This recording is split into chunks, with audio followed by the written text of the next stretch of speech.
Open SCAD is good for mechanical things. If you're going to do organic things, you probably want to use Blender or something else. I'm working on a tank and Nerf cannon, which is all mechanical stuff, obviously. What's on the screen here is one of the wheel sections for the tank. There's basically 4 of those per wheel. Inner, outer, inner, and inner. Whatever. And they stack together on a hub with hubcaps, and there's lots of pieces, lots of bolts. This is drawn entirely with cylinders, all interplay with each other. They sprung this new version on me Tuesday. Haven't had the same new version for a year, and now we got a new version that has much improved editor. And it has dimensions on the axes, so you can see how big something is. I guess I'll show you how to draw something in this. Start with a new file. There's a lot of basic elements, including you can import a DXF, a 2-dimensional DXF, and then extrude it. Basic is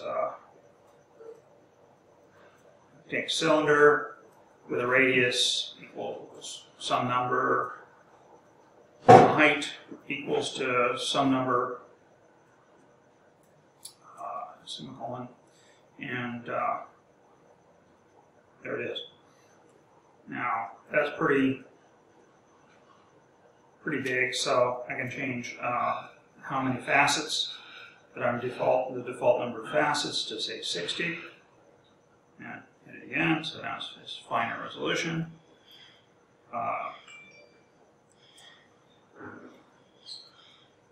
And translate. Can't talk and type at the same time.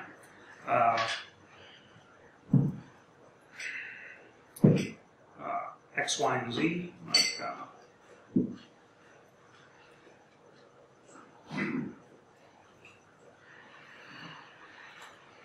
move it over. I can also, another parameter is like center, which works with cubes as well.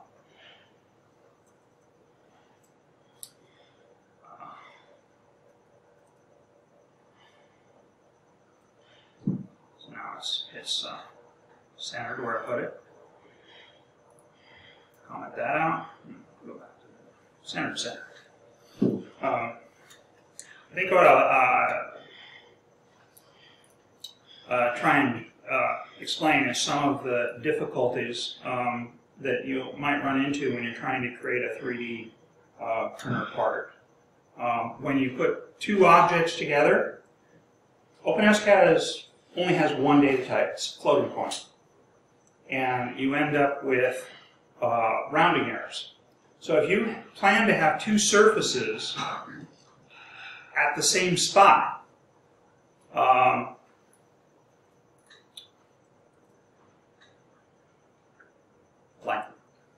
That didn't work. Like that.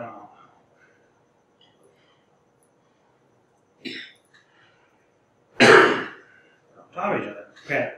It looks like one cylinder, but it may or may not work because there's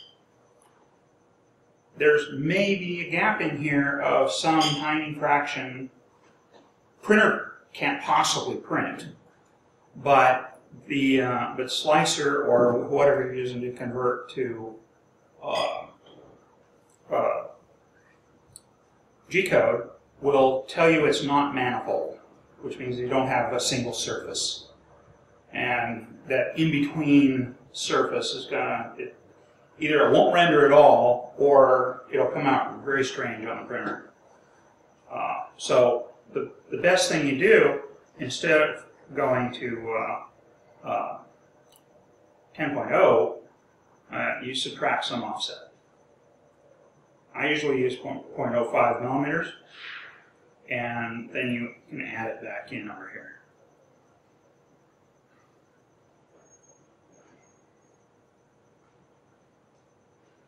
It doesn't look any different, but now I'm sure that they're overlapping so that when it's converted to an STL file, which is the intermediate file for 3D printing, that it will definitely be one piece and not end up two pieces.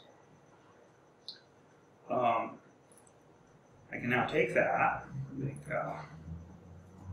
cylinder, use one of the other commands, like what difference, which doesn't take any parameters. It takes the first thing you give it, and then subtracts the second thing.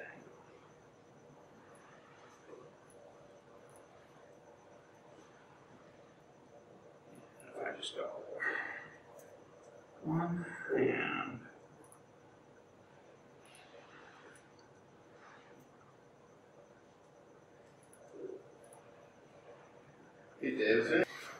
I'll keep it simple. Are you pressing the key to refresh, or does it refresh automatically? I have to hit a key. I have to hit F5 to have it redraw. Now, you can see what I've got. Kind of got a hole there, but I've also got the surfaces are lined up. So that's the same problem. So you always got to add your 0.1 and gets rid of that. Now you have a nice clean hole all the way through. Is the indentation significant? What indentation? If cylinder indented after the... No, it's in free form. You can do whatever you want with it. So as long as you have the braces. Yeah, the braces determine where things start and stop. Semicolons determine when things start and stop. Like translate, there's no semicolon there because cylinder, the next thing is part of that. I got a whole part way through. I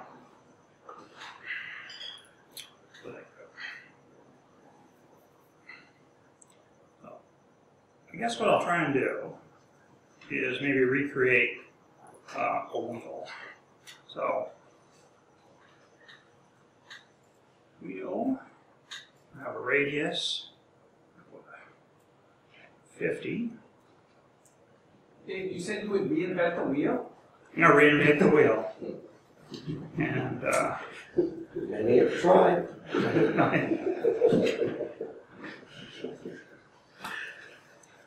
So now I've got parameters.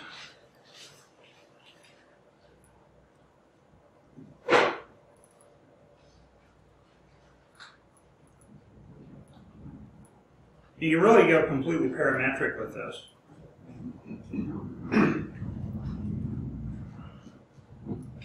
So tiny little hole in the middle.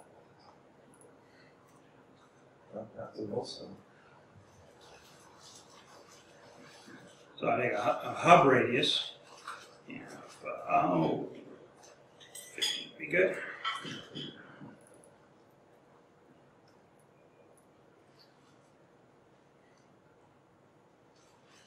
Big hole in the middle.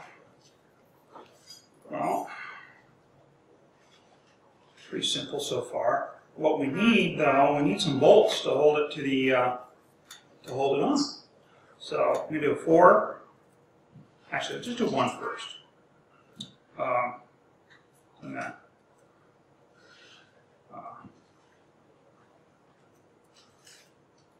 translate again, and we'll go over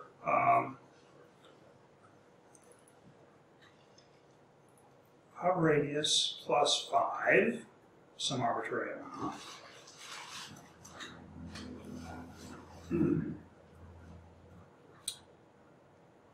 And it is case sensitive.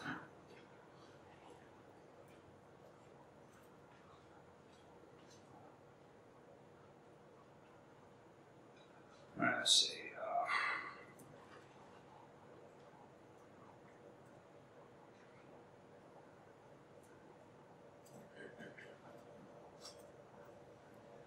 Let's see.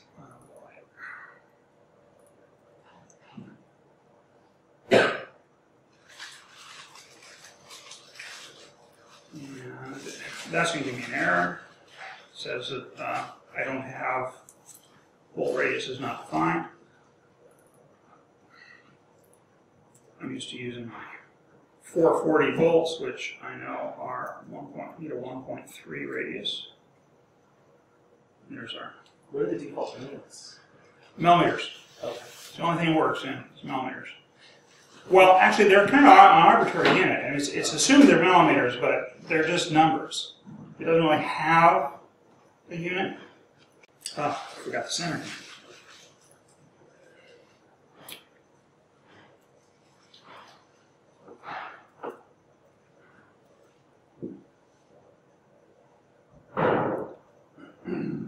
So, now that's got a hole through there.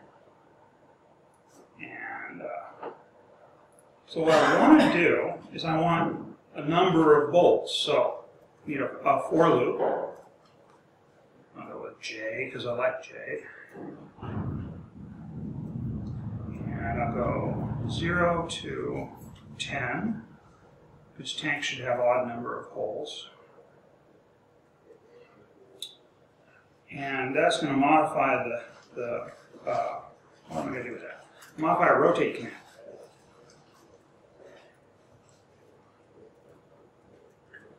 And I'm going to rotate around the Z, I think, would be good. J times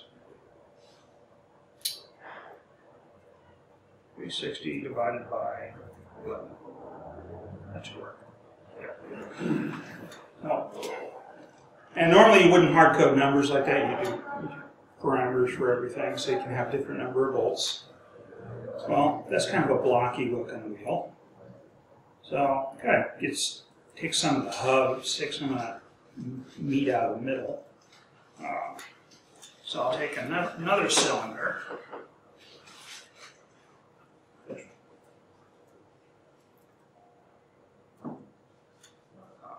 That big hub in the center looks like it's off-center to me. Yeah, it's not. It's done dimensionally, so it really can't be off. Okay. It's a perspective view. And the screen is also kind of squished too, right? The screen is very squished, yeah. It's because I'm on a 1920 wide and that's 10.4, so it's scaling it. And you can switch it to other views, like you get a top-down, so you can, Or you if just you wanted to double-check. pivot it around however you want to move it. The axes tell you, you get this little tattletale down here that tells you which way is which, so if I line that correct, with X to the right and Y out in front of me, Z up, that's what I get. Fully symmetrical item there. So, what I was going to do is take a chunk out of this thing. So, so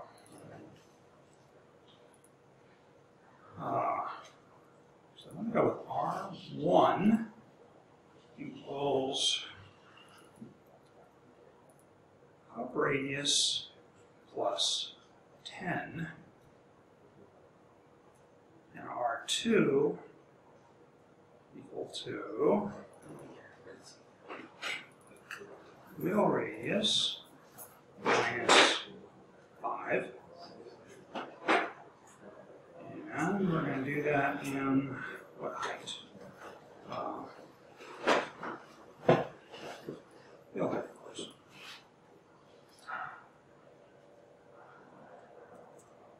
And we need to offset that. So I'm going to translate command, copy that, put that in there. Row, I go up. 3 millimeters is usually pretty good for a substantial something to bolt to, and I broke it. So, of course, it's supposed to be a minus sign. There. So I've taken a cut. That did not work.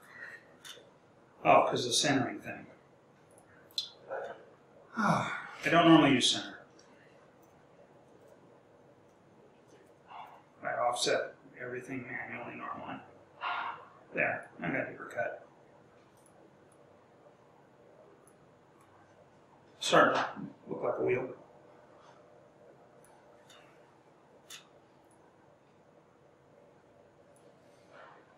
And you just keep typing until it looks like what you want. It's there's lots of commands. There's translate, of course, they're in cylinder and cube. You can also union, if you want more than one thing together. Intersection, quite a few different things. So those motion commands are moving like an imaginary cursor around, and then when you say cylinder, it's putting a cylinder at that cursor point, basically. No, it's it's not graphical at all. It's not graphical. I just mean like there's an internal position of where the next thing's going to be put at. That's the translate. The translate moves you from from the current 0. So yeah, I can translate a translate and keep going deeper and deeper. So the last cylinder you made took 4 arguments. The previous cylinders took 3 arguments. Yes, cylinder can have it has more arguments than that actually. Since you call the parameters that you're passing by name, they're optional. So you can pass whatever. They all have default values, and you can pass them or not as you need them. So you were making a cylinder where each end had a different radius. Right. So you got like a cone effect. Yeah, cone by telling it has 2 radiuses instead of 1. You use R1 and R2 instead of the plain R. Is there a default set? Like if you don't label anything, you just pass numbers? Yeah, there is. There's if you just do cylinder by itself,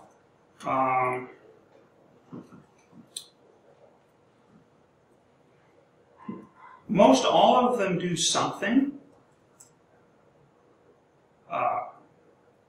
You get this. This is the default cylinder. So it's like a 1 by 1 by 1. Yeah, or something? 1 by 1 by 1. Yeah, 1 radius, 1 height, 1. Yeah, and sitting on the 0, so it goes positive Z.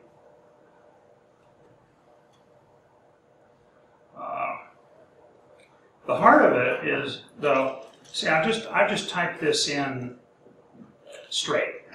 So normally you would have this in a module. Let's get into some program stuff here. Give it a name. Wheel.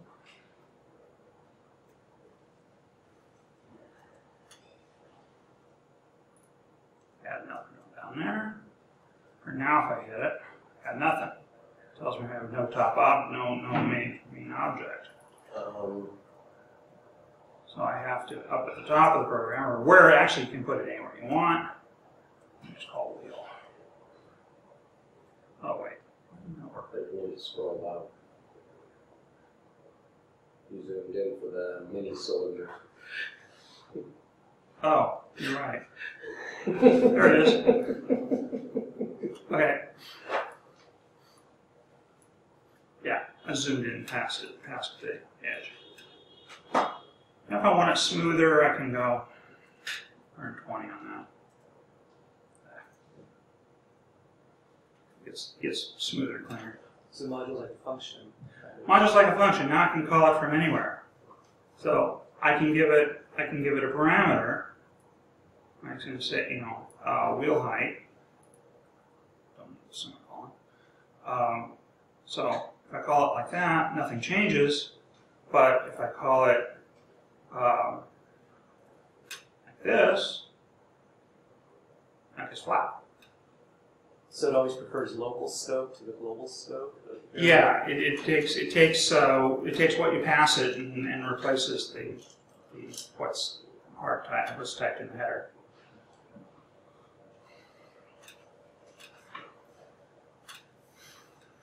I think where to go with this. Guarantee to make sure you set your defaults. Yeah, setting defaults is quite a chore. They don't always work for what you're doing. Could you talk about the various global variables like this $ facet number? There's other ones too, right? Yeah, there's that's used in cylinders, and the global facet number is used in a lot of other things. There's several globals. Most of the functions have them. This is what you got for a cylinder. There's height, radius, or radius 1, radius 2. You can also use diameter, which was new and more recent version. Diameter 1 or 2. You can center it. You can define the angle of a facet, how much error it's allowed to have. So if you want real fine error, you go to a smaller number. Coarser, go bigger. It's one of the uses for that is if you're doing something you're going to screw a bolt into, you can do a 6-sided that overlaps. So the corners are outside of the bolt, so it doesn't cut threads into the corners, but cuts it into the flats. And it makes it a more robust hole for holding a thread by having it hexagonal instead of round. I usually do mine round and then use a tap, but if you're just going to screw it together once, then having a hex hole works really well. And these variables are special, right? They can be, if you define them outside of the... All variables are global, unfortunately. There's R1 and R2. Yeah. If I were to put R1 at the top and set it to something other than its default of 1, then if I don't use it somewhere else, if I have a cylinder and I don't specify R1, I just specify R2, R1 will be whatever the default was that I changed it to. So does the $ have an inherent meaning, or it just was called that because it's a common? Yeah, that's, I don't think so. So I can make any variable called $, whatever. I think so. Yeah, I haven't. Some of the globals have $ in front of them. Some don't, and I'm not sure why. So probably that language features page might talk more about that. Yeah. I have not used a lot of the features in this program. This is a very big, complex program, and I've only done a few simple things based on what I can do. I have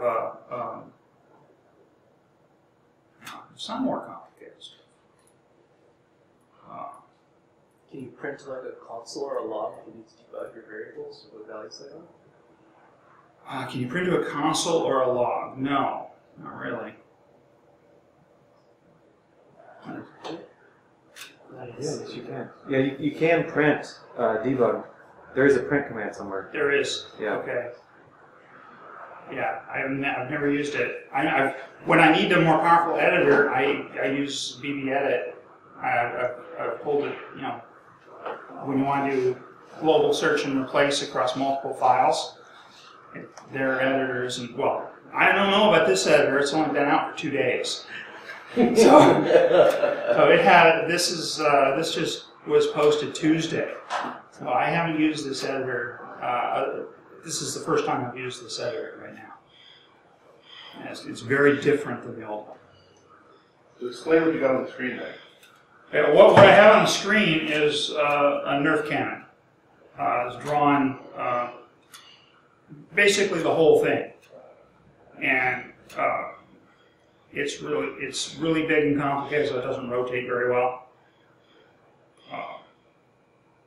But what you can do is you can have each part when you generate STL files. Each part has to be done one at a time. It has to be oriented face down to print on the printer. But if you're going to view something, you can change the color, you can change the orientation, adjust its physical, rotation and position in space so that it will, line up with the parts it normally mates with in the real world and have the whole thing fit together. So is the color things a separate object or something? How does that work? is color separate object. Not really. A color is just a command for the basic rendering. If I were to render this, I don't know how it's going to take. If I render this like I'm going to print it with SGVLUG, one thing, it takes a long time.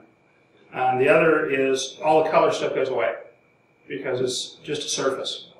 Doesn't have any color. But if you're going to print it, you render it with the other rendering engine and then print it out. So you end up with colors. But what were those colors on the screen for your gun? The blue and the... Yeah, I define color. I use the color command. I think the question is, was there a purpose for it being colored differently? No, there's no purpose in it being colored other than just to show you this object is separate from that object. Because sometimes things like the wheel, it's hard to see when one part ends and another part begins unless you change the color.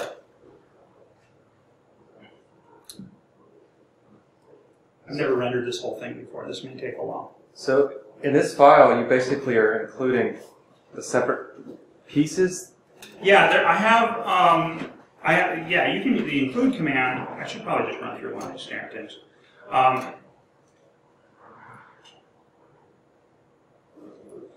Up at the beginning, normal programming header type things. So you can include files that are like common stuff. Just has bolts, bolt holes, and things that are used all over the place. Just common definitions. Magazine is actually the magazine for the gun. Cogs and Dogs is a generic library I got off of thingiverse.com, which is hosted by the people that make the MakerBot. Thank you. Yeah, MakerBot is hosts that, and there's a lot of stuff on there. Thread library I got originally from there, but then I modified it extensively because it didn't fit very well, and meant for American-sized bolts. Printing wise, you can print about 20 threads per inch. Comes out reasonable, or coarser, of course. That is taking a long time to render. Is that a limitation of the program or mostly the hardware? It's a big thing to do, that many surfaces. When the whole gun is thousands of surfaces to be rendered. And it's got to find them all and position them in 3D space. It's a big job. I don't think I've ever done that before. It's half done right now. And it's Where do you see the actual, feedback of how far? well, down at the bottom here, this is blue. Okay. This blue thing. It's about half. Okay. Some program's multi-threaded, so you can keep doing stuff you wouldn't want to edit the program while it's rendering, but you can do other things. Does it take advantage of graphics cards, or is it mostly just CPU number? It's all CPU because it doesn't know what hardware it's running on. It's really a Linux program. I'm running on my Mac. It also works on Windows. And it doesn't really know anything about the graphics card. So it's very brute force. Well, I'm not sure if you would necessarily know right off the top of your head, but obviously being open source, you could build it, and if you already had the necessary support for SSE2, SSE3, Max, etc. Yeah, if you want to build your own version instead of running one of the binaries that's on the website, OpenSCAD.org, you could download you could fork it on GitHub and download, whatever app, change, whatever. And there's others. I have seen on other websites there are different variants of it. None of them seem to have become popular though. There are different rendering engines, and yes. I think I saw that there is an OpenGL rendering engine, at least on my Linux machine. Mm-hmm. This is using OpenGL for the regular rendering. Okay. But when it's trying to create surfaces to go to STL, Oh, I see. Yeah, CAD rendering. Oh, I see. it's a different kind of thing altogether. Yeah. When it's done, when you're seeing it draw the whole thing, that was drawing when I was rotating it. It was redrawing it every time I moved it, and so it happens in less than a second on this hardware. But right now, it's generating all those surfaces. Inside those magazines is gears and lots of parts. I mean, there's literally probably 200 parts in that whole assembly. So how's the community? Are there a lot of outstanding bugs, or do things get fixed relatively? Things get fixed once a year. Although the one released last year was very stable. It really didn't have any problems. And they hadn't done another release until this came out Tuesday. And it was very, very stable. And this is good. This is pretty stable too. I'm pretty happy with it. Any showstoppers? They kind of Nothing. A few things require a workaround, but no showstoppers now. It just occasionally it will just get stuck trying to render, and you strip it down to start deleting objects, commenting stuff out until you get down to the thing that won't render and you figure out why. And usually it's because it's not manifold. You end up with these tiny little spaces that are infinitesimally small, and it doesn't know what to do with them. And so if you deliberately overlap the two objects, then it doesn't get stuck. Because it's only looking for surfaces. And when you have two surfaces that part of the program sees as a single surface, and part of it sees as no surface at all, and part of the program sees it as two surfaces parallel, it gets really confused. It just gets stuck. How do you debug something like that? I mean, you just start deleting stuff until you get down to the simplest object that will cause the bug, and just by trial and error, I found that it's almost always because two surfaces are parallel to each other, supposedly on the same plane, but a rounding errors cause them to not be on the same plane. So you deliberately overlap them by 0.05 of a millimeter, and that problem goes away. That's one of the major issues with any of this type of software, is even if it produces an STL file, it won't slice, because you have multiple surfaces. It's supposed to be a single surface for the whole object. And if you have multiple surfaces, particularly internal surfaces, it will drive it nuts. It just will loop forever and never finish. isn't there some sort of preprocessor or something that can go and clean this stuff up? Or People have tried. There's a couple online ones, and they sometimes work. You can send them. If you can get an STL file, you can send it to them, and they'll send it back fixed. And sometimes it'll be incomplete, or sometimes it'll work perfectly. I wish I could get online here. I had a couple things to show, but there's an online CAD fixer for STL files. It seems like if you knew the bounding boxes of all your parts, then you could measure if any bounding boxes are too close under a certain threshold, like 0.000 or something like that. Yeah, I think that's probably, looking for boundaries is probably what the fixers do. Because they look for boundaries that are less than 1/100 of a millimeter or something apart and make them a single piece. That's probably what they do. But I know the file gets quite a bit smaller after it's been run through one of those. It'll start out as a couple hundred K, and it'll come back as 50K. So doesn't it have some sort of snap to or something that it can Nope. just do that rounding for you? It's not graphical. It's all done by numbers you type in. So there's no snapping or anything. It's just numeric values that you enter in. Right, but if you put two things that render that close, like 1/10 of a millimeter. Well, supposedly, like you're doing parts that are done parametrically. So in theory, those two surfaces are actually a single surface. Yeah, One object stops, another object starts, and it's supposed to be the same physical spot in space. but due to a rounding error, they end up not being the same spot.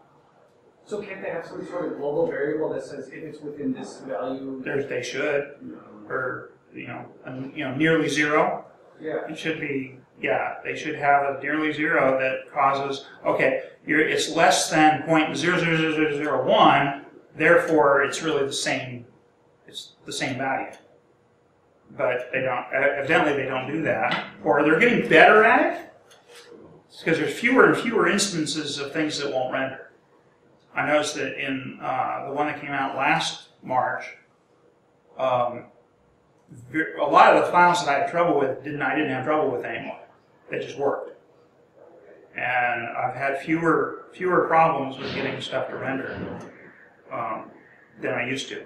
It used to be, almost everything you did came, you had to make sure everything overlapped by some tiny fraction of a millimeter, or it ended up refusing to render either to STL or translate from STL to G-code. It failed at one of those two steps. I mean, it looked fine on the screen. The program didn't crash, but the file at output was useless. Do you want to wait for this thing to render or not? Well, Well, yeah, I can read through it. So show you the parts of it. What I do up at the top is I put a bunch of lines for STL output so that I just uncomment the one I want and render it, export it as STL, and you get a part. Based on the current where the current settings are. You can do fairly complicated stuff. Got big bolt together drive section, got a motor, an encoder, bearing mount, multiple pieces all bolted together. So yeah, I'm pass that around if you want. Take a look at it. When you're working with different materials, is there any adjustments you make to your files, to the dimensions? Working with different materials, adjustments you make for files, yes. Generally, what you do is you tune the printer so that it gets the external surfaces the correct size. So when you do a circle that's supposed to be 30 millimeters in diameter, it's 30 millimeters in diameter on the outside. But when you do an inside, when you punch a hole through something, you have to add some value to the radius of your hole to make it come out the right size. For my printer, I add 1/4 of a millimeter to the radius of all my holes. It's rendering. And I have that in a constant in common stuff. And I can change that. If I change, for instance, I changed recently the print head on my printer, and 0.2 didn't work anymore. I went to 0.22, and still the IDs were too small, and I ended up with 0.25 millimeters as my cheat. You can see that now that it's fully rendered, I can swing it around however I want. OpenGL draws it just fine from the rendered image. But you can see it's not all drawn. You can see there's a gear here. And so once it's rendered, it's quite fast to manipulate. But waiting for it to render can be a while. So when you're printing the pieces, you're not printing this version of the file. You're printing. No, I don't print that version. What I do is I'll comment that, and we just wait for that whole stinking thing to render. But what I'll do is like the back mount, and I'll press F6 again. Okay, where is it? And there it goes. It's going. Running. There it should be there. There it is. And this is a big bracket thing.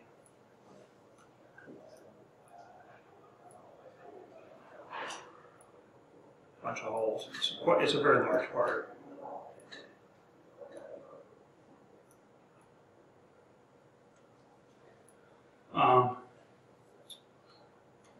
there's some smaller, more interesting parts. All the ones you have there for servo tray. Yeah.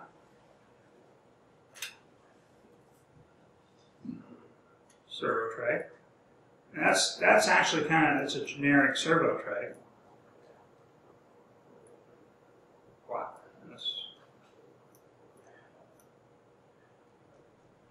Yeah, I was gonna say, it looks like you truncated your grid. Yeah, I need to, one of these buttons here. This is way off in Never Never Land. Or my offset is anyway. There's lots and lots of parts.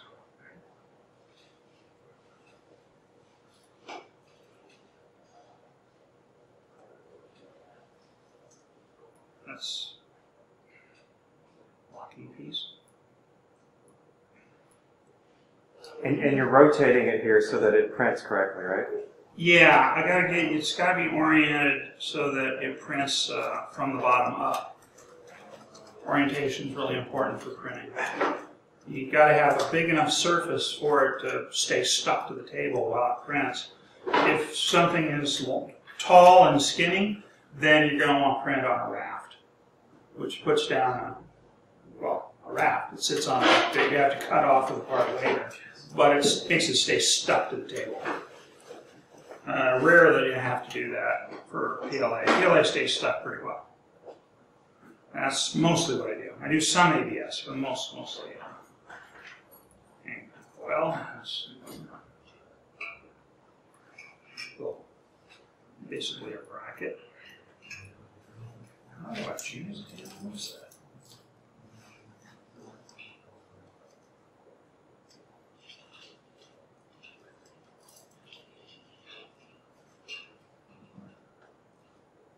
It doesn't quite work like the other one.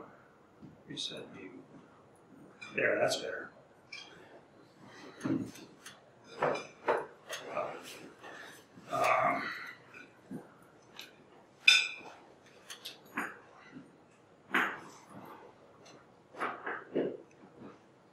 Dave, I have a question. So Sure. You have all these little teeny pieces, and there's hundreds of pieces in your thing. Right. And they all have to eventually all fit together in a amazing puzzle. Right. How do you check that the pieces actually work together? How do you check the pieces actually work together? You print them. Yeah, you put it. You can view them on the screen, and you can see that it looks about like they mesh together. But you really need to print them. Usually they don't work first printing. Sometimes they do, but usually not. Second printing, you have a pretty good chance of the two parts going together and working. And by the third printing, it's pretty much a done deal. So when you're printing the second or third time, what are you tweaking? What are you bumping? Well, it depends on what didn't fit. I mean, there's like this piece pretty much is really simple, so it comes out the first try. Let me close this. Let's see. Don't save.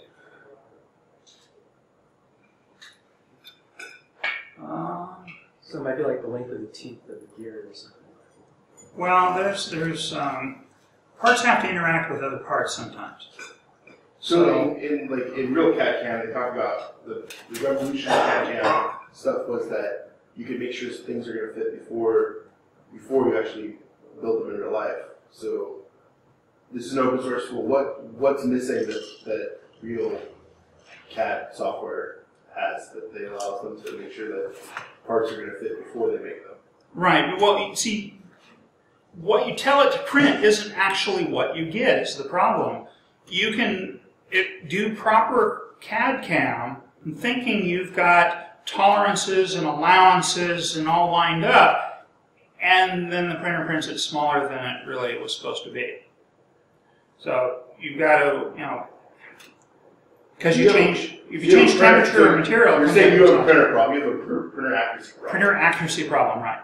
So even the stuff like the mounting holes on your servo motor, which are set in stone basically, when you print them, they just don't line up, and you have to kind of bump it. Oh, that way they usually, yeah. Bolt holes aren't really an issue anymore. They pretty much line up. It's just, get the inside diameter correct. Bolt holes aren't the problem. Let me show you one that was a problem. Case. Okay, front rotor. That is a big honking complicated part. Right. Or not. Missing that piece of the puzzle. So I was trying to ask that question, I don't know if I asked that question. You got it. There. Okay. Right. There we go.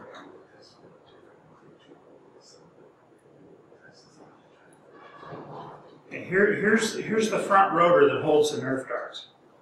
It's got to fit with two other rotors in the case with a gear. They all go on the same shaft. They bolt to each other, and they have to hold the darts. So this took, I think I got it right on the third printing, but it was a matter of tweaking parameters of the printer and other such things.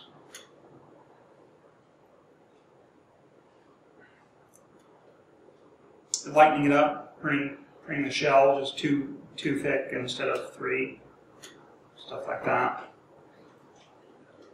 But that's, I think, the fact that you don't get what you draw is probably what's going to keep 3D printing as a hobby. It'll never go, here's the part, print it. It's rare that any complex part's going to come out working the first time. Is that a limitation of the printer? Is that a limitation of the slicer? Is that a limitation? It's both. It's a limitation of the printer. What comes out of the nozzle is a fixed size. That it's like I got a 0.37 millimeter nozzle out of the extruder, so I can't print anything less than 0.37 millimeters wide, and it normally squishes down to 0.44. So anything less than a millimeter across turns into a blob. Any partition that's less than 0.4 millimeters may just disappear entirely. May not get printed at all. It depends on what Slicer does with it. So even the big expensive commercial printers suffer from the same problem. They all do. It's inherent.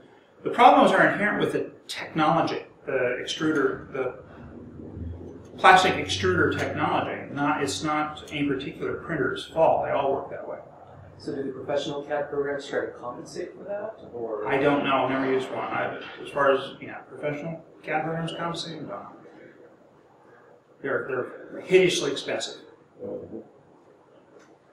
So, would a different 3D printing technology be better? Yes. Like there are other 3D printing technologies that are much better. The laser fused sintered metal is super precise. You're dealing with little spheres of metal that are about 10 microns across, and so you can have parts with your base resolutions only 10 microns instead of 400 microns. How's the UV reactive plastic stuff? UV reactive, yeah, but it's also it is more accurate, but it's also not as strong, and it's toxic, and it's very expensive. I mean, if you're in an industrial setting, then there's lots of alternatives, but home hobbyists, you're kind of limited to the plastic extruder with PLA or ABS or nylon. Maybe polycarbonate if you've got a high temperature all metal head. Well, I mean, I only asked about the UV because there was at least one home printer that's using UV reactive. Yeah, the only thing I've heard about them, the UV reactive resins, is that they're not very strong. Even some of them have to require a post-bake. They get stronger. The one I saw for home use was intended towards jewelry makers for investment casting. So it was a type of resin that when you heated to 600 degrees, it just vaporized and went away. So that would, I don't know, I haven't really looked into the, everything that's available. I'm pretty happy with the one I have.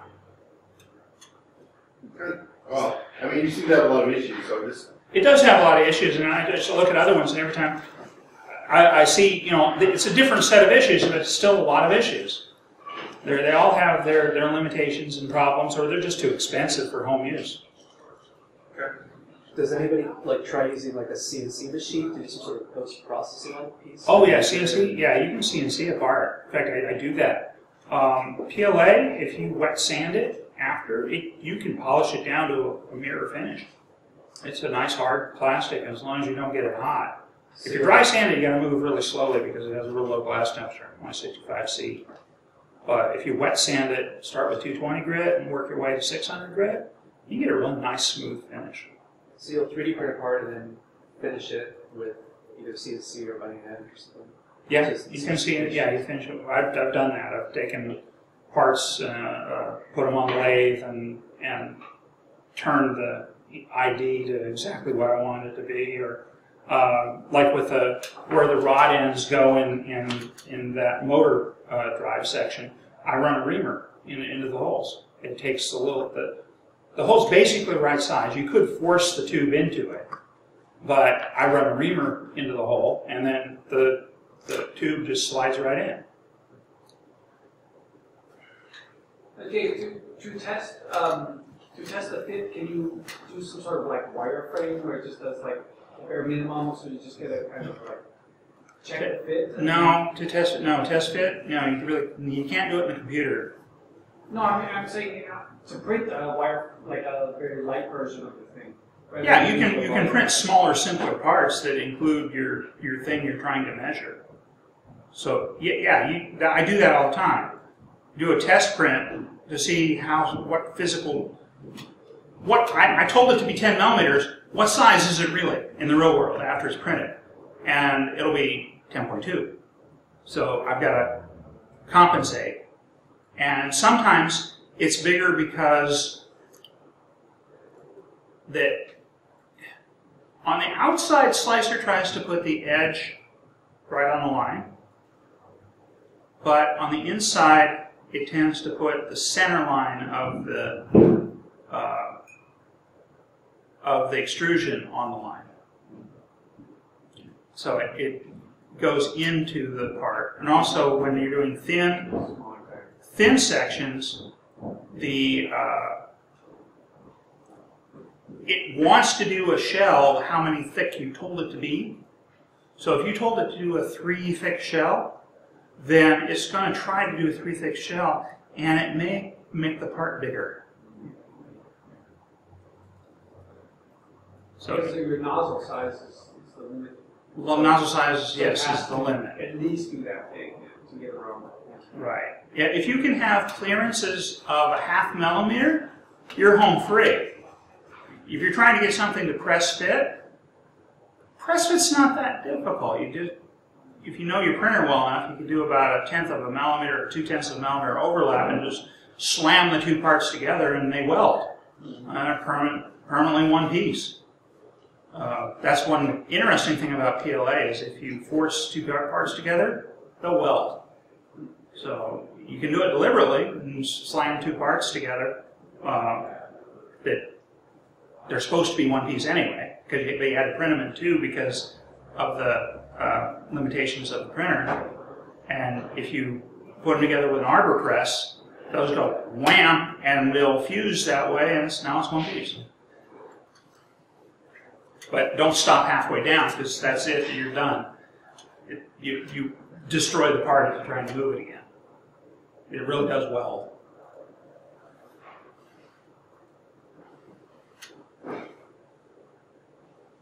What did the mirror commands do? Mirror command. A lot of times you'll want two parts that are basically identical to each other. having this big font makes it impossible to find stuff. There's some error.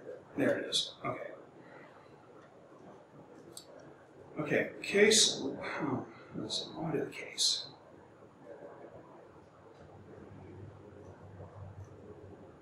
Okay.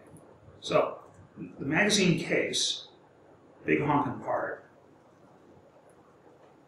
and that's one side. Okay. Well, there's a left and a right. That was upside. So if you want two identical parts, but they're one's a mirror image of the other, just draw one of them and use the mirror command to create the STL for the other one. So you don't have to draw both of them. And so that's basically like a rotation around the z-axis, or is It's it a mirror. I'm mirroring in X with that one. So limitly X, Y, Z is like probably the arguments there. X, Y, Z, yes. So you can mirror it. Yeah, a lot of the. So it takes an argument there. Here, watch the screen. I'll put the other one back. I'll put the other one back up. It's just opposite. A right-handed thing turns to a left-handed. Right-handed thing turns to left-handed thing. Yes. You can also rotate around any axis. A lot of the things take vectors. Take the X, Y, Z vector. You can even use like in a for loop. You can have a list of numbers, or you can have a list of vectors, or you can go from this number to that number. So is gimbal lock an issue when you're rotating things? Gimbal lock? Gimbal lock? No. You can rotate round and round. You end up, any number of degrees. I don't care. I can do that right here. Remember, it's not so much of a problem once it overlaps, it's when it's got the gap that it's a problem. So if I go 0, 0, I can just go 90, rotates 90. What gets weird is when you rotate more than one axis at a time. That's rotated around the y-axis. So the y is sticking out towards us, so I rotated 9 degrees around the y.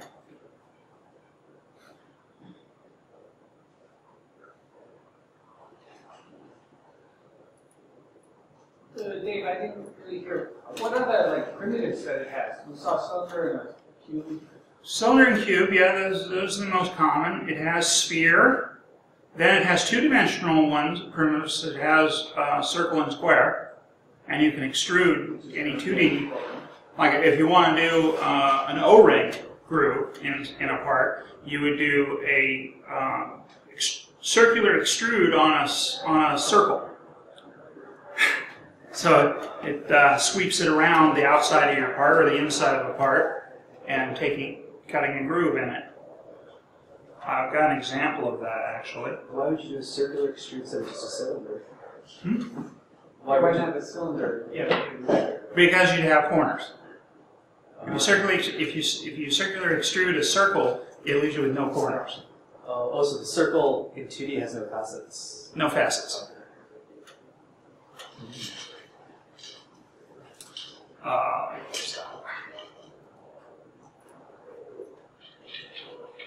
So if you extrude a circle, you don't have facets. You have a cylinder without facets. Yeah, well, it still translates to facets, but they're much, much finer. You can tell it how many degrees per iteration. I've got a part here that has no ring groove. I can put it up. Front support.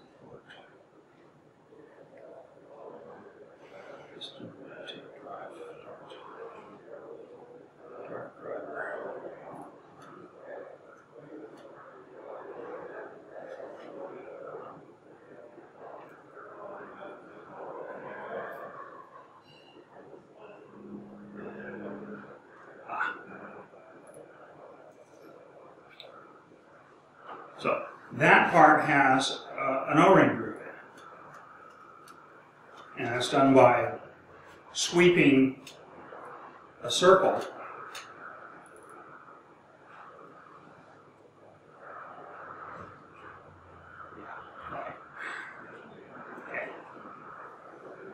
It'd be hard to find with a print display. O-ring groove, there you are. So you translate, rotate, O-ring.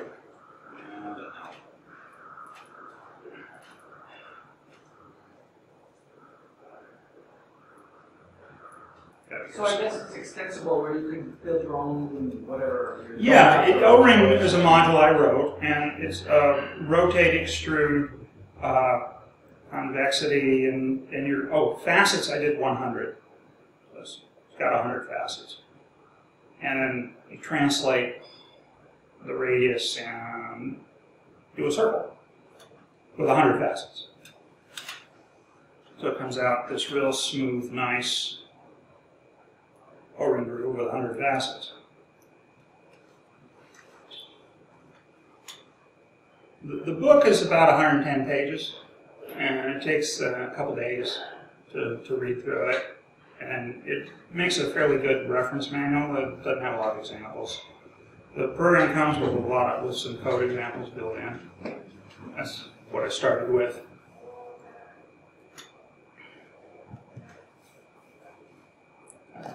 I'm done. That's pretty much it, unless someone's got another question. Let's thank Dave.